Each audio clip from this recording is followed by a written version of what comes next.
안녕하세요.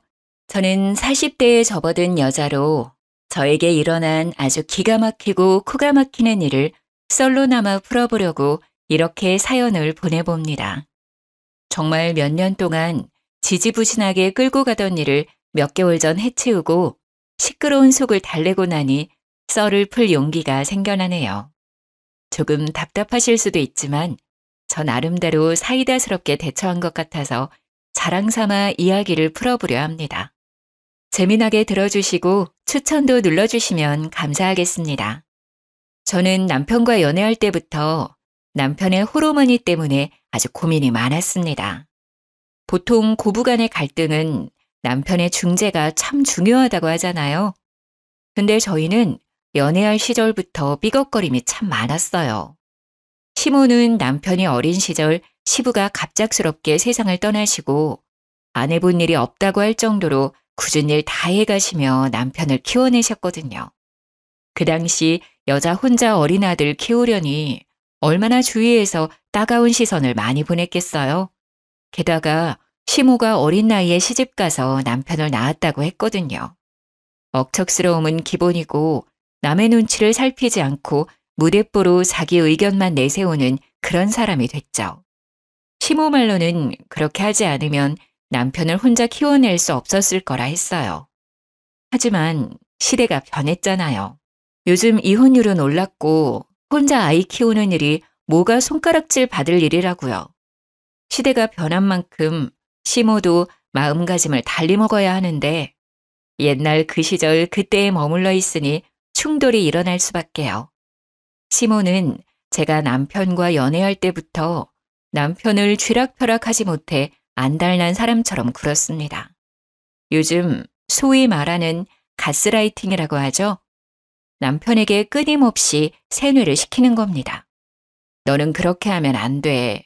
나는 늙고 지쳐서 이제 힘이 없다. 우리 아들은 그런 짓 안 하는 예의 바른 사람이야. 그 세 마디로 남편의 모든 행동을 본인의 입맛에 맞춰버리는 사람이었습니다. 연애할 때는 몰랐냐고요? 완전히 모르지는 않았죠. 대충은 알고 있었는데 다들 그런 착각 하잖아요. 나라면 저 사람을 충분히 바꿔놓을 수 있다. 서로 사랑하니까 서로 맞추면서 살아갈 수 있다. 우리는 다르다. 뭐 그런 착각이요. 저도 당연히 남편과 살부대끼며 살면 맞춰갈 수 있을 거라고 장담했습니다. 결혼하고 나서는 시모랑 사는 게 아니라 저랑 사는 거니까 남편에게 의지를 불어넣을 수 있을 거라고 생각했어요. 남편과 연애하던 시절 답답한 일들이 차고 넘쳤지만 버텼습니다. 간단하게 예를 들면 저랑 남편이 데이트를 하고 있으면 전화가 와서는 아주 요란법석을 떨면서 시모가 본인 발을 다쳤다고 그래서 병원이라고 저희가 놀래서 병원으로 달려가면 그냥 발에 조금 생책이 난 정도로 인대가 늘어난 것 같다느니 깁스를 해달라고 고래고래 소리를 지르고 그러셨어요. 응급실에서도 몇 번 퇴짜를 맞고 동네 병원에서도 이건 그냥 소독만 하셔도 된다. 병원 올 일이 아니다 해도 아파 죽겠다고 난리를 치셨죠. 주말에 데이트를 하려고 약속을 잡고 있으면 슬그머니 남편에게 나도 같이 가고 싶다. 밖에 나가고 싶다. 나도 맛있는 거 먹을 줄 아는데 이러면서 남편한테 자꾸 같이 가면 안 되냐고. 어차피 결혼하면 자주 볼 건데 좀 껴달라고 불편하게 그러셨어요. 또 우리 효자 남편은 한두 번 거절하고 나니까 세 번 거절은 마음에 걸렸는지 저한테 양해 좀 해달라고 하고 한창 불타오를 시기에도 세 번에 한 번꼴로 시모랑 같이 데이트를 하러 다녔다니까요. 거기다가 저희 부부가 영화 보는 걸 참 좋아하는데 특히나 액션 영화를 정말 좋아해요. 좋아하는 영화 제작사에서 신작이 나오면 무조건 가운데 자리에 미리 티켓팅을 해서 보러 갈 정도로 좋아하는데 그거 보러 가려고 하면 본인도 껴달라고 하고 제가 오죽하면 해외 영화라 자막도 읽어야 하고 엄청 어지럽고 시끄러우실 텐데 괜찮으시겠냐고 돌려서 말할 정도였어요. 그래도 좋다고 굳이 따라와서는 영화 끝나고 멀미가 나서 죽겠니? 자막이 너무 빨라서 내용을 모르겠네 하시면서 집에 가자고 남편만 쏠랑 데리고 집으로 가버리시고 그랬습니다. 참 이렇게 글로 쓰니까 연애할 때부터 답이 없었는데 전 왜 결혼까지 했을까요? 그때만 해도 아직 결혼하기 전이니까 라고 스스로를 가스라이팅 했던 것 같네요. 남편도 생각해보면 엄청난 마마보이였는데 그 당시에는 콩깍지가 씌어 있었는지 그게 다 시모 탓이라고만 생각했던 거죠. 손뼉도 마주쳐야 소리가 나는 법인데 제가 몰라도 너무 몰랐죠. 감쪽같이 속아 넘어가 결혼을 코앞에 두고 있을 때 정신이 번쩍 들어 남편에게 절대 합가는 없을 거라고 못 박았습니다. 남편도 당연히 합가 생각은 안 했다며 저의 의견에 동의를 해주었어요. 그런데 시모의 입장은 조금 애매했습니다. 합가를 하지 않을 거면 시댁 근처에 살았으면 좋겠다고 이야기를 했고 신혼집 위치를 시댁 근처로 잡으라고 종용했어요. 칼같이 거절했으면 좋았을 텐데. 애매한 것이 시댁이 딱 남편과 제 직장 가운데쯤에 위치하고 있었거든요. 교통편도 좋은 편이었고요. 어차피 합가는 없을 거라고 못 박아뒀으니 한 수 접어서 시댁 근처에 신혼집을 얻는 것도 나쁘지 않겠다 싶어서 그렇게 하겠다고 했습니다. 그러자 시모가 기분이 좋았는지 통 크게 신혼집 얻을 때 보태라며 3억을 주시는 거예요. 결혼해서 가족이 된다고 하니 저를 좀 이뻐해 주시는 건가 싶어서 감사하게 받았습니다. 그걸 받았으면 안 되는 건데. 항상 후회는 뒤늦게 하는 법이죠. 완전 제 착각에 빠져서 시모가 저를 위해 3억을 내어준 거라 생각했던 거죠. 양가의 축복 아래 꿈에 그리던 결혼식을 하고 신혼여행을 다녀오고 그때까지만 해도 행복에 겨워 잠을 못 이룰 정도였습니다. 남편과 단둘이 채워가는 신혼집이 너무너무 마음에 들었어요.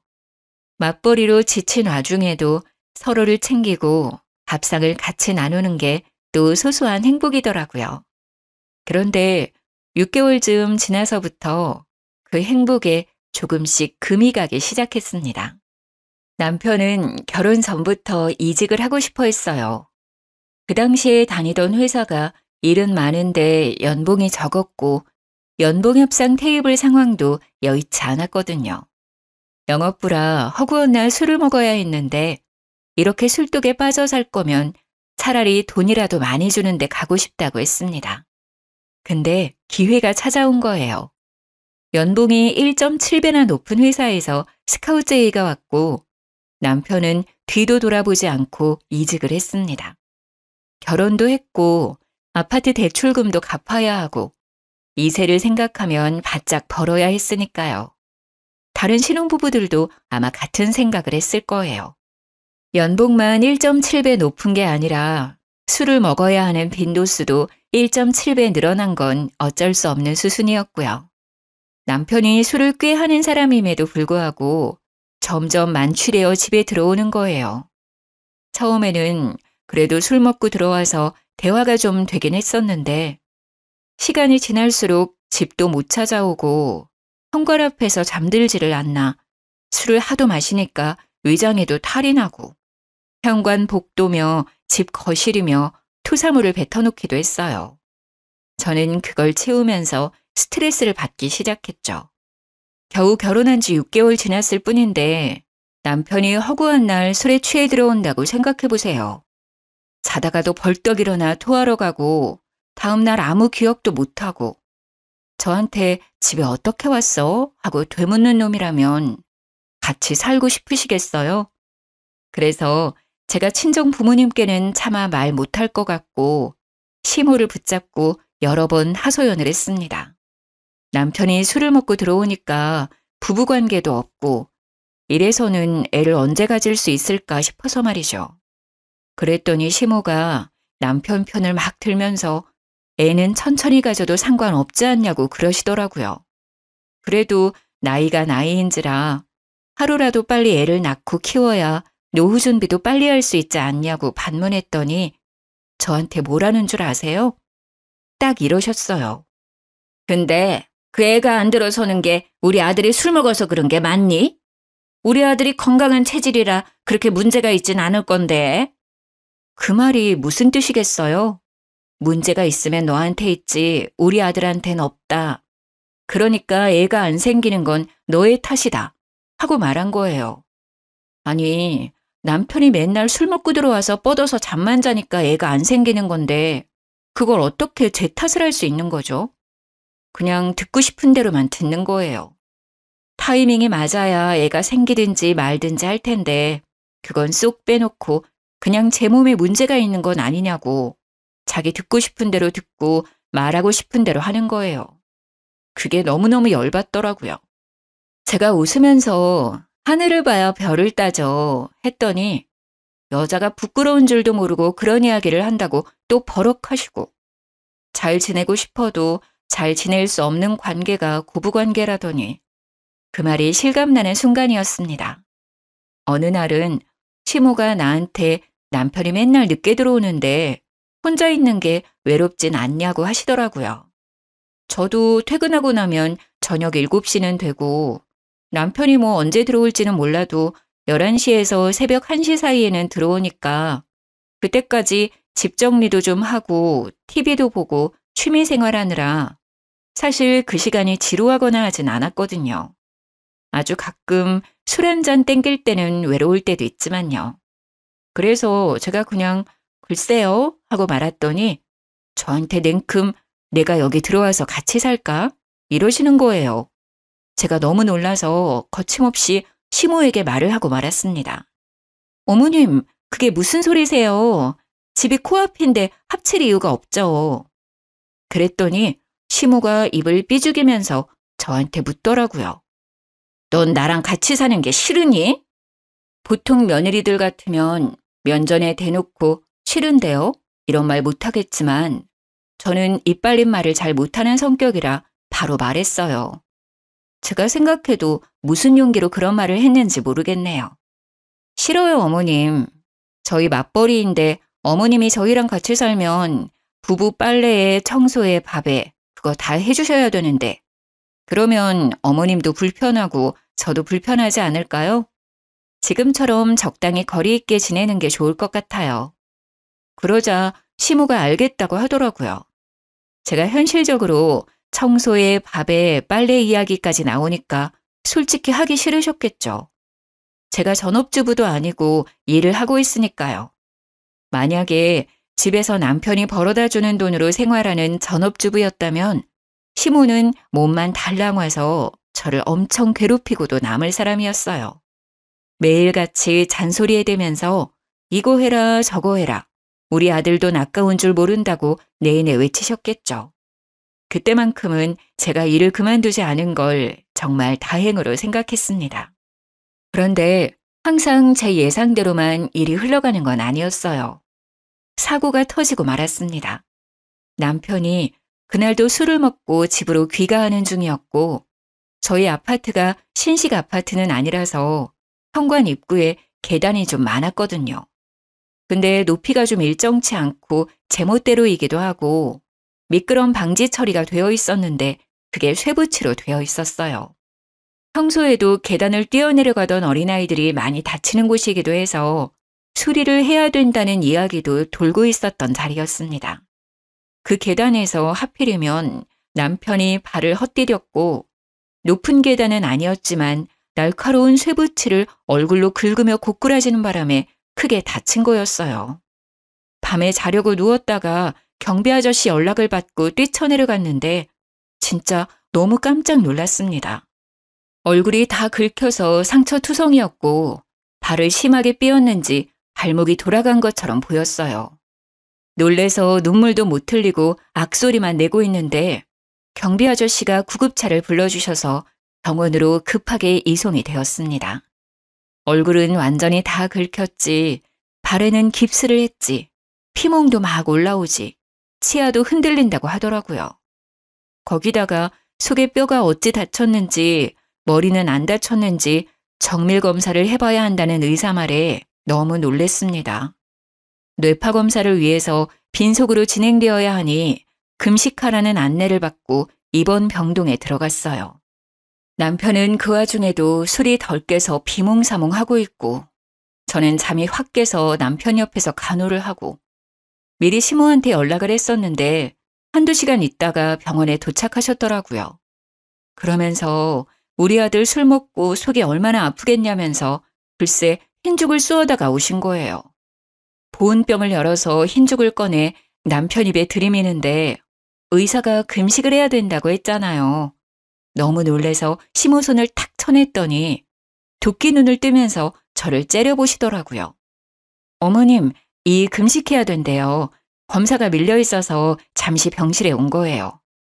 요즘은 밥 다 먹고도 검사 가능하다더라. 우리 아들 속이 얼마나 허하겠니? 그러면서 제 말은 모조리 무시하고 숟가락으로 떠서 입에 들이미는데 의사가 금식하라고 했는데 도대체 왜 말은 안 듣는 건지. 만약 한 입이라도 먹었다가 검사 늦춰지면 그건 또 누구 보고 감당하라고 저렇게 대책 없이 구는지 모르겠더라고요. 그래서 별 수 있나요? 간호사 호출 버튼 계속 눌렀죠. 남편은 술이 안 깨서 입도 못 벌리고 잠에 빠져 있고 시모는 계속 입에 죽 넣으려고 난리고 저는 발만 동동 구르면서 간호사를 기다렸습니다. 황급히 달려온 간호사가 병실 상황을 파악하고 시모한테 소리를 질렀어요. 환자분 금식이에요. 금식 안 하시면 음식물 역류해서 기도가 막힐 수도 있어요. 기도가 막히면 숨을 못 쉬고 그러면 정말 큰일 나요. 죽 얼른 치우세요. 그제서야 시모가 아유 그런 줄 몰랐다면서 보온병에 싸온 죽을 치우더라고요. 제가 분명 의사가 금식하라 했다고 말을 했는데 모른 척하고 그러니까 너무 짜증났습니다. 제 말은 무시하고 간호사가 와서 이야기하자 그제서야 듣는 그 꼬라지가요. 남편은 모든 검사를 마치고 이상 없다는 판정을 받았습니다. 단지 발목이 돌아가서 6주 정도 깁스를 해야 된다는 이야기를 들었고 얼굴에 난 상처를 소독만 잘해주면 된다고 했어요. 치아가 조금 걱정이긴 했는데 넘어지면서 잇몸을 다친 것 같다고 치아 자체는 괜찮으니 냅두면 아물 거라고 하더군요. 그 이야기를 들으니까 그제서야 안심이 되고 저는 출근을 해야 되니까 집으로 갔는데 시모는 꿋꿋하게 남편 수발을 들겠다고 하더라고요. 저한테는 어찌 보면 차라리 잘된 일이라 시모한테 남편을 좀 돌봐달라고 부탁드렸어요. 평일에는 시모가 병수발을 해주고 주말에는 제가 하기로 약속을 했습니다. 바쁜 평일을 보내고 주말에 병원에 갔는데 시모가 도무지 집에 갈 생각을 안 하더라고요. 제가 오죽하면 집에 가서 옷도 좀 갈아입으시고 쉬시라고 했는데도 우리 아들 지켜야지 가긴 어딜 가냐며 저를 꿔다 놓은 보리자루 취급을 하더라고요. 식사가 나오면 숟가락에 밥 뜨고 반찬 떠서 입에 막 넣어주고 그러는데 남편이 발을 다친 거지 손을 다친 게 아니잖아요. 근데 입만 벌려서 그걸 받아먹고 앉아있더라고요. 시모는 이 반찬이 좋냐 저 반찬이 좋냐 하면서 남편 밥 떠주고 있고요. 일주일 만에 잇몸도 다 잘 돌아와서 지 혼자 씹어먹고 할 수 있는데 반찬도 작게 다 잘라서 입에 넣어주는 꼴이 진짜 보기 역겨울 정도로 힘들었습니다. 남편도 그 정도로 처먹었으면 지 스스로 하겠다고 해야 하는 거 아닌가요? 입원해 있는 3주 내내 저 모양 저 꼴이었어요. 오죽하면 6인실에 남편이 입원해 있었는데 같은 병실 쓰는 다른 보호자분이 저를 측은하게 바라보시더라니까요. 저한테 슬그머니 와서는 세댁 고생이 많겠어 하면서 제 손을 토닥토닥 해주시는데 도대체 평일에 어떤 꼬라지들을 보였길래 생판 모르는 사람들이 저를 위로해주는지 안 봐도 비디오였습니다. 어떤 아주머니는 저 옆편 내가 세댁 시어머니냐고 묻더라고요. 그래서 맞다고 고개를 끄덕이니 저한테 그때부터 따발총처럼 와다다 쏘아대시는 거예요. 내용인즉슨 6인실 병원에 TV가 가운데에 딱 한 대 있었는데 거기에 보통 정형외과 수술하러 오신 분들이 계신 방이라 장기적으로 누워있는 분들이 많으셨나 봐요.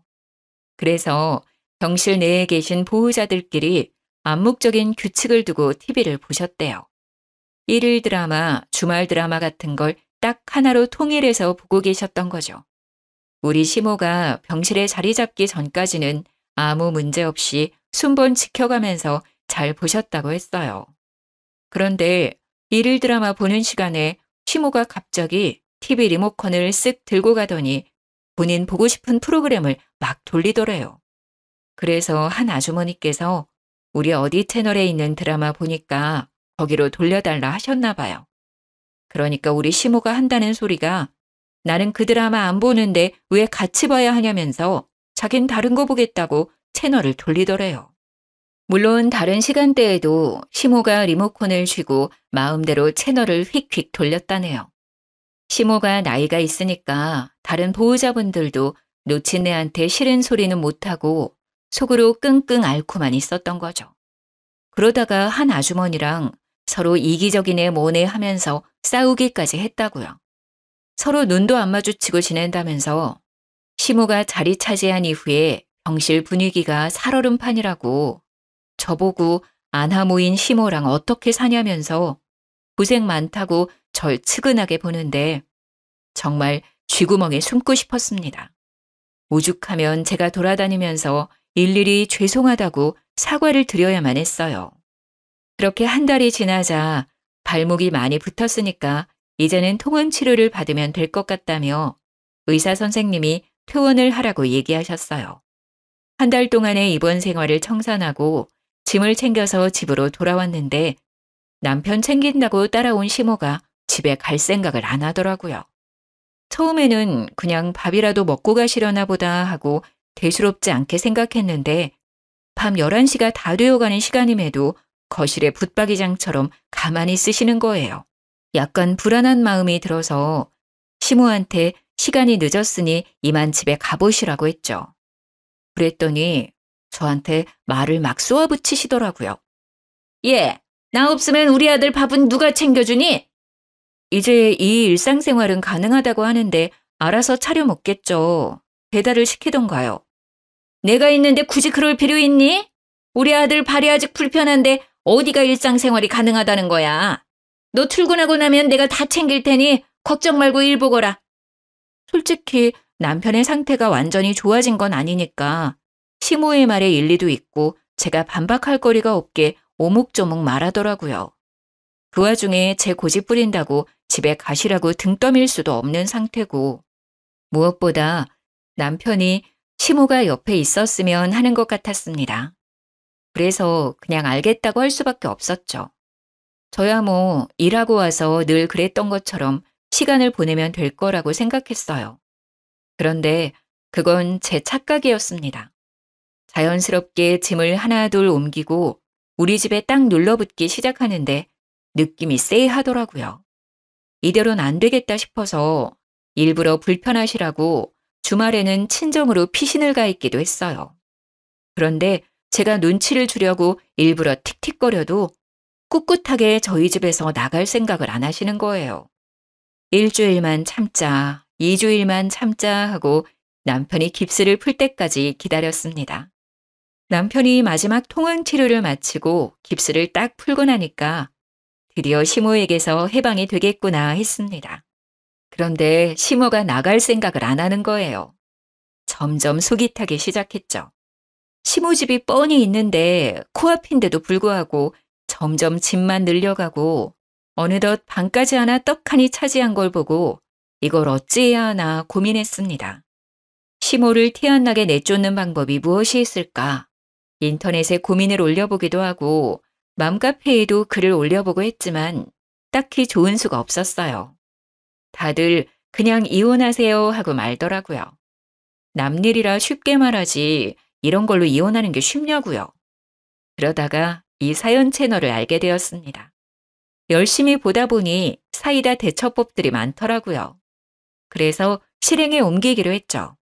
퇴근하고 와서 일부러 빨래를 던져놓고 시모한테 어머님 이것 좀 빨아주세요.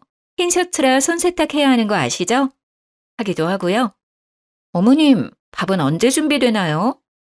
어머님 쓰레기 쌓아두면 냄새나니까 바로바로 좀 버려주세요. 분리수거도 해주시고요. 어머님 화장실 청소는 언제 하신 거예요? 곰팡이 생길 것 같아요. 줄눈도 새로 발라야 할까요? 이러면서 일부러 시모한테 일을 막 시켰어요. 남편이 토끼 눈을 뜨고 저를 바라보았지만 못 본 척 무시하고 제가 하고 싶은 말을 와다다 쏟아냈죠. 시모도 제가 이런 식으로 나올 거라고 생각을 못했는지 놀라고 당황해하면서 저한테 그걸 왜 자기가 해야 되냐고 되묻더라고요. 왜 하긴요, 어머님. 저희 둘 다 맞벌이인데 이제 다시 출근하면 집안 살림을 어머님이 봐주셔야 하는 거 아니에요? 이런 거 해주시려고 집에 오신 거 아닌가요? 저는 그런 줄 알았는데. 그럼 지금부터라도 해주세요. 시모가 무척 당황했는데 어버버 하는 틈을 타서 쐐기를 탁 박았죠. 내일은 욕실 청소랑 베란다 정리도 좀 해주세요. 저희가 짐이 많아서 그런지 어머님 도움이 필요할 것 같아요. 전 남은 일 하고 올 테니 밥 다 되면 불러주세요. 하고 방으로 쏙 들어갔습니다. 남은 일이 있다는 것도 진짜였고 밥 차려달라는 것도 진심이었죠.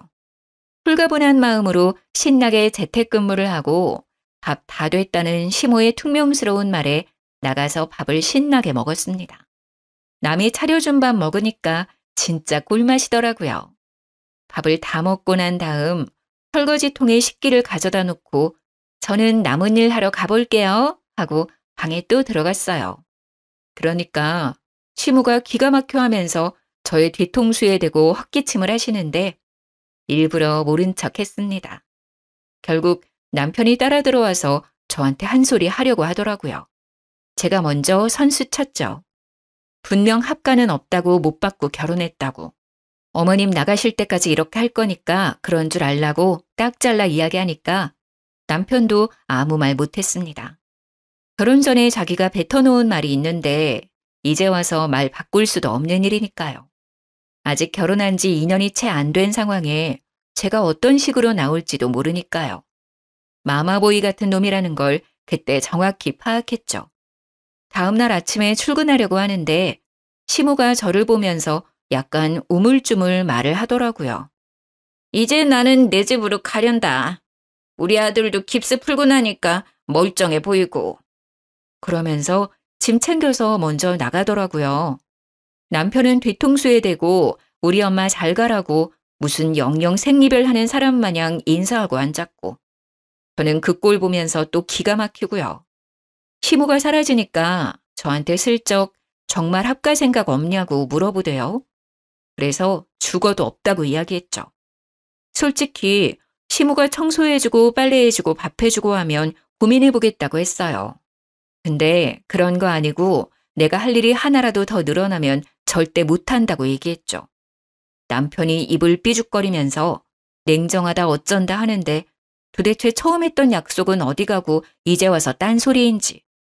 주말에 시모가 괜히 집에 놀러와서는 제 눈치 보더라고요. 남편이랑 대충 합가 이야기라도 했던 건지 뭔지. 제가 대놓고 싫다고 해버리니까 둘 다 저한테 설득의 말도 못 꺼내고 있는 것 같았어요. 자꾸 눈치만 보면서 말을 할까 말까 고민하는 것 같아 보이길래 보는 제가 답답해서 무슨 일이냐고 그냥 말씀해 보시라 했습니다. 그랬더니 그제서야 이야기를 털어놓는데 진짜 기절하는 줄 알았다니까요. 시무가 살던 집 말이에요. 그게 3룸으로 이루어진 빌라였어요.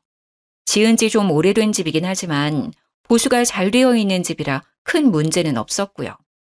외관이 많이 낡았지만 거의 대부분 집들이 리모델링 해놔서 집안은 상당히 깔끔했거든요. 옛날 집들이 평수에 비해 방 구조가 잘 빠져 있기도 하고 신축 건물보다 방음도 잘 된 집이고요. 그 빌라가 매매가로 5억 정도 하는 집이었는데 전세가는 2억대였어요. 왜? 시모가 저희 신혼집 구할 때 보태라고 3억을 주셨다고 했었잖아요. 대충 감이 오시나요, 여러분? 네, 맞습니다. 시모의 집을 팔고 집주인한테 사정사정해서 전세로 들어와 살고 계셨던 거였어요. 집주인도 당장 이사 올 사정이 안 돼서 2년간 시모한테 전세를 두고 있었던 거죠. 5억대의 빌라를 팔아서 2억대 전세로 입주하고 3억을 저희한테 보태주고 그 전세 계약이 끝나면 은근슬쩍 합가를 하려고 남편이랑 짝짝꿍을 다 맞춰놨던 상황이었는데 제가 딱 잘라 싫다고 한 상황인 거죠. 저는 그 이야기를 듣자마자 기가 차서 시모한테 되물었습니다. 그래서 지금 전세 계약이 끝난다고요? 글쎄, 집주인이 들어와 살겠다고 나가라고 했다네. 우리 엄마가 우리 신혼집 살 때 돈 보태주셨잖아. 따지고 보면 이 집이 제일 많은 지분을 가지고 계실걸? 내가 너네 번듯하게 살았으면 해서 3억이나 보태주지 않았니? 내가 여기 지분이 있어도 한참 있는 거지. 내가 안방 써도 될 만큼은 가지고 있지 않겠어? 아주 뻔뻔하게 두 모자가 저한테 대놓고 합가 요구를 하는데 들어주기 싫더라고요. 그래서 시모한테 웃는 얼굴로 이야기를 했어요. 그러면 어머님이 안방 쓰시면 되겠네요. 제가 나갈게요. 하면서 바로 방에 들어가 제일 큰 캐리어를 꺼내서 짐을 싸기 시작했습니다. 놀란 남편이 따라 들어와서 제가 짐 싸는 걸 보고 뭐 하는 짓이냐며 소리를 막 질렀어요. 시모도 저한테 되바라진 기집애라며 혀를 끌끌 차더라고요. 저라고 가만히 당하고 있을 순 없으니까 이를 악물고 대들었습니다. 지금 누가 누구 보고 되바라졌다고 욕을 하는 거냐고요. 분명히 처음 결혼할 때부터 합가는 절대 없다고 이야기하고 한 거 아니냐며 남편에게 삿대질을 하고 따졌습니다. 남편은 저한테 스리슬쩍 일이 이렇게 될 줄 몰랐다고 하는데 모를 리가 있나요? 전세 계약 끝날 시점에 은근 눌러붙으려고 작정한 것도 그렇고 다 계획적으로만 보였습니다. 제가 하나하나 따지니까 시모의 불같은 성격이 타오른 건지 갑자기 저한테 달려들어서 제 머리채를 확 휘어잡는 거예요. 저는 속수무책으로 머리채를 잡혀 시모에게 휘둘리고 말았습니다. 남편이라는 작자는 제가 머리채 잡혀 악소리를 내고 있는데도 말릴 생각은 안 하더라고요. 이거 놓고 말하시라고요. 어머님이 그럼 저희 집 살림 다 봐주실 수 있어요? 저도 남편처럼 그냥 바깥일만 하고 집안일 신경 하나도 안 써도 되냐고요. 이게 어찌 며느리 주제에 지 남편이랑 똑같이 하려고 그러? 저는 어이가 없어서 남편을 확 째려보면서 말했습니다. 너도 너네 엄마랑 같은 마음이냐고요. 너네 엄마라고 이야기하자 남편이 인상을 팍 썼지만 저는 신경 안 썼어요. 이제는 진짜 될 대로 되라, 나도 막 나간다 그런 마음이었거든요. 끽해봐야 이혼밖에 더 하겠어요?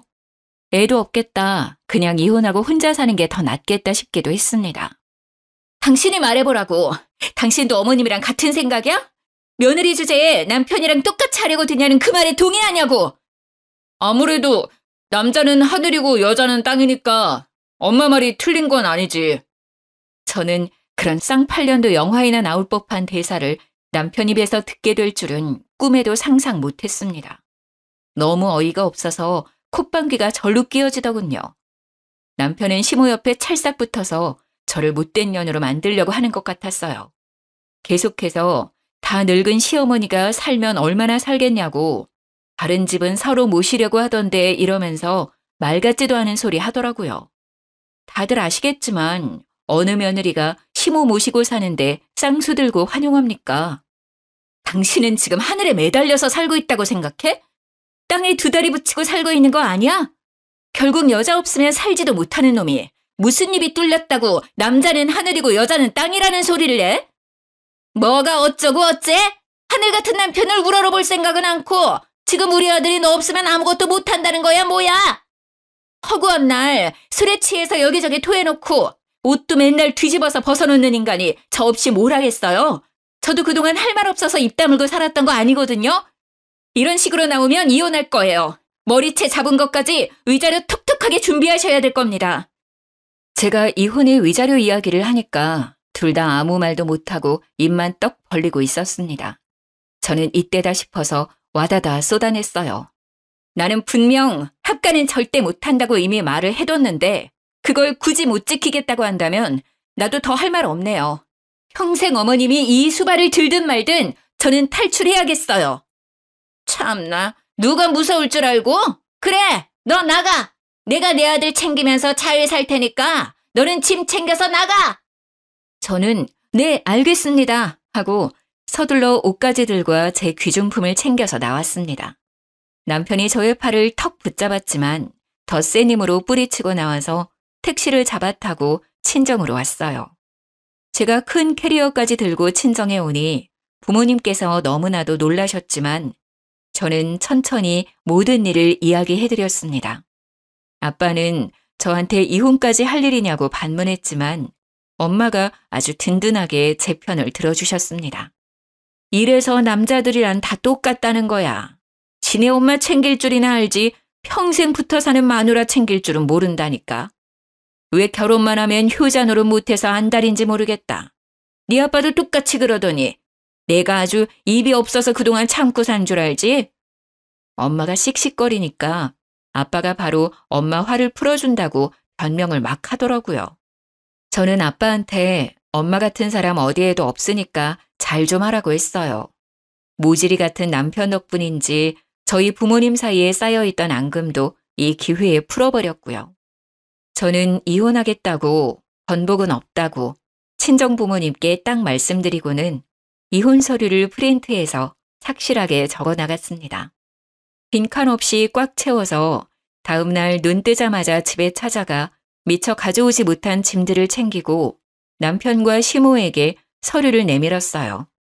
적을 건 다 적어놨으니 나머지 채울 부분만 채워서 가정법원 앞에서 보자고 했습니다. 남편은 이혼 서류를 보고서도 믿지 못하는 듯 해보였지만 시모는 오히려 바락바락 저한테 아주 잘 됐다고 악담을 퍼부었습니다. 지아비 버리고 먼저 도망가면 평생 불운하다나 뭐라나. 저는 당연히 듣는 척도 안 했죠. 남편이랑 평일에 반차를 내고 가정법원에 서류를 접수하고 이혼 교육도 들어야 한다고 하더라고요. 착실하게 교육까지 듣고 법원에서 준비해주는 상담도 받고 그럼에도 불구하고 이혼하겠다고 했습니다. 남편은 저의 마음을 회유하려 했지만 이미 정이 다 털린 상태인데 다시 붙잡고 말고가 어디 있겠나요. 다행히도 아이가 없어서 한 달의 숙려 기간이 지나면 법원에 출두해서 이혼 재판을 받으면 된다고 했습니다. 혼인신고서는 둘이 구청 가서 접수만 하면 됐는데 이혼이라는 건 참 복잡하더라고요. 아무리 그래도 한번 하겠다고 마음을 먹으니 마음이 돌아가진 않더라고요. 그날 이후 남편이 술 먹고 두어 번 전화하기도 했고 시모가 저한테 전화를 한 번 하긴 했는데 둘 다 안 받았어요. 뻔한 이야기 할 것 같아서 받기 싫었죠. 이혼이 애들 장난도 아니고 화해한다고 다시 예전처럼 돌아갈 수 있는 문제도 아니었고요. 한 달이 지나고 재판 날이 다가오자 시모가 친정집으로 찾아왔더라고요.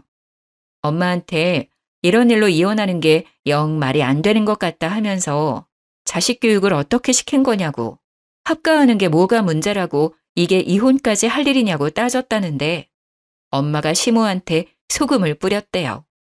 남의 집 귀한 딸 데리고 어떤 시집살이를 시킬 줄 알고 합가하는데 동의하겠냐고. 이혼하는 마당에 찾아와서 찌질하게 이러지 말고 꺼지라고 했대요. 얼마나 속이 시원하던지 막 깔깔거리면서 웃었습니다. 이혼 도장 찍고 나니까 시모가 저한테 구구절절 문자를 보냈더라고요.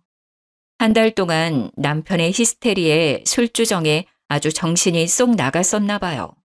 저한테 뭐 이런 걸로 이혼을 하냐고, 노인이 살면 얼마나 살겠냐고, 셋이서 북적북적 살다 보면 갈등 같은 것도 별로 없을 거라고 문자를 했길래 쿨하게 답장해드렸습니다.